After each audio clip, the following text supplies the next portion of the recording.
My name is Stavros Panayotou and I work for Cyprus Telecommunication Authority and I'm a data warehouse administrator. Cyprus Telecommunication is the biggest telecommunication company in Cyprus. We was interested to InfoSphere warehouse because we needed to increase our space and our power.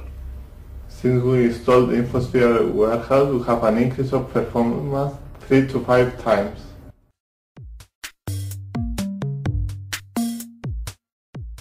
Our co-workers are using the information for segment the market, for market purposes and for producing new products and services. Our colleagues have the data that they wanted for new products and services faster so they can produce new products also faster. IBM was very supportive and was next to us from the start of the project until the end of the project.